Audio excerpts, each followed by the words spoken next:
Question बेटे, pressure versus temperature graph. ये pressure है, ये टेम्परेचर है, versus graph of an ideal gas is and shown in figure. जो गैस आइडियल गैस है वो फिगर में शो किया गया है। Density of the gas at a point A point पर इस आइडियल गैस की जो डेंसिटी है वो रो नॉट है।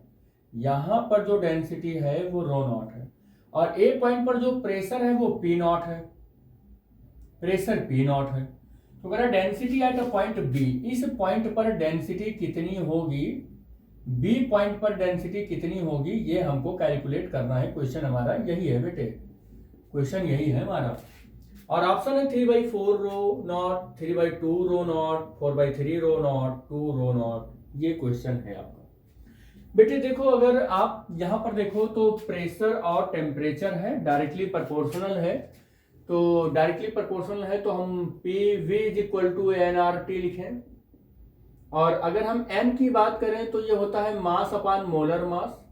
ये वैल्यू यहां पर पुट कर दें तो PV is equal to small m upon capital M और RT होगा। और P और ये कैपिटल M यहां ले आओ और इस RT को पकड़कर यहां लेकर चले जाओ, तो ये बचा यहां पर स्मॉल m अपनी जगह पर और ये स्मॉल v। और मास अपान मोलर मास बेटे, मास अपान वॉल्यूम जो होता है वो उसको ध्यान से देखोगे तो वो क्या होता है बेटे, डेंसिटी होता है। तो density rho equal to small m upon v, और ये P capital M upon RT, और इसकी जगह पर हम डेंसिटी रख सकते हैं, अब आप अगर ध्यान से देखें तो P/T को ऐसे रखो बेटे आप, और equal to T rho upon capital M को यहां भेज दो, और P अपान T नहीं R को बेटे, R को P बाई कैपिटल T, और प्रोपोर्शनल यहां पर देखो तो रो हो रहा है, यहां पर देखेंगे आप तो रो हो रहा है। अगर A पॉइंट के लिए देखें तो A पॉइंट के लिए बेटे यहां पर P/T, और A पॉइंट के लिए देखें तो अगर कुछ कांस्टेंट यहां पर ले लें, ये कांस्टेंट ले लें तो कितना है, रो नॉट है। कितना है बेटे, रो नॉट है। और लेकिन अगर मैं यही P/T B पॉइंट के लिए लूं, किसके लिए लूं बेटा, B पॉइंट के लिए लूं अगर, तो इक्वल टू K, और यहां पर मुझे पता ही नहीं है, तो रो मैं B कर लेता हूं, इसको क्या कर लेता हूं, रो V कर लेता हूं। और इस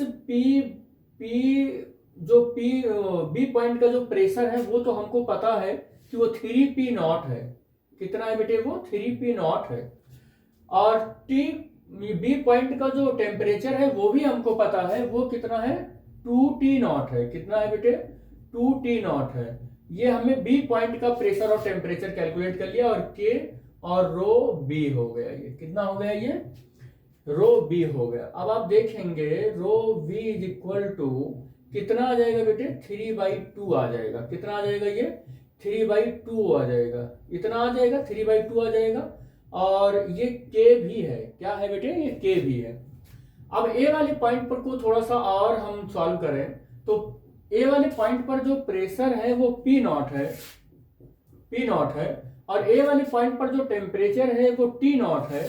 वो कितना है, T नॉट है, और इज इक्वल टू कितना है, K row not.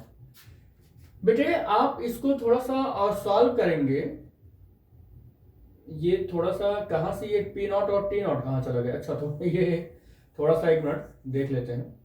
Row V is equal to 3/2K, और क्या हो जाएगा, P नॉट और अपान T नॉट, ये पूरी वैल्यू होगी। और रो V इज इक्वल टू 3/2 और ये P naught upon KT not, ये पूरी वैल्यू यहां पर, ये यहां से। अब यहां पर देखो आप, रो यहां पर देखो आप तो कितना हो जाएगा बेटे, K इक्वल टू क्या हो जाएगा, P naught upon T naught into rho naught. इस K की वैल्यू हमको उठा के यहीं रख देना है। तो रो B is equal to 3/2 P naught, और K की जगह पर क्या रखना है हमको, P नॉट, और T नॉट ऊपर चला जाएगा, और रो नॉट, और नीचे भी T नॉट है। तो P नॉट से P not cancel, T not से T नॉट कैंसिल, क्या मिलेगा हमको, रो B इक्वल टू 3/2 और रो नॉट। तो आपने देखा कि ये सॉल्व होकर जो B पॉइंट पर जो गैस आइडियल गैस की डेंसिटी होगी वो 3/2, कितना आएगा बेटे, ये 3/2 रो नॉट आएगा, 3/2 रो नॉट आएगा। तो यहां से ये वाला ऑप्शन करेक्ट होता दिखाई दे रहा है। तो इसका सॉल्व करने का यही तरीका है, P/T proportional to rho naught, और प्रोपोर्शनलिटी का सिंबल हटेगा, K आ जाएगा। ए पॉइंट पर प्रेशर, ए पॉइंट पर टेम्परेचर, ए पॉइंट पर प्रेशर P नॉट है, टेम्परेचर T नॉट है, ये रख देंगे तो यहां से आ जाएगा। और K रो नॉट, यहां से K की वैल्यू हमने कैलकुलेट कर लिया इसका क्रॉस मल्टीप्लाई करके। दूसरे वाले के लिए P/T eight a point B हमने कैलकुलेट किया, तो B पॉइंट पर प्रेशर 3P नॉट और टेम्परेचर जो है वो 2T नॉट है, वो वैल्यू हमने रखा। और K रो V कर लिया, B पॉइंट का डेंसिटी को हम रो V मान ले रहे हैं। और यहां से हमने rho V is equal to cross multiply करके 3P नॉट और 2K और T नॉट कर लिया। और फिर हमने 3/2 एज इट इज रखा, और P नॉट है, 2K sorry K T naught है। और K की वैल्यू यहां से जो हमने कैलकुलेट किया वो वैल्यू रख दिया, और रखने के बाद जो कैंसिल हो रहे थे कैंसिल किया, कैंसिल करने के बाद रो V की वैल्यू 3/2 रो नॉट मिल गई। इसका ऑप्शन नंबर बी जो है वो करेक्ट ऑप्शन आंसर है।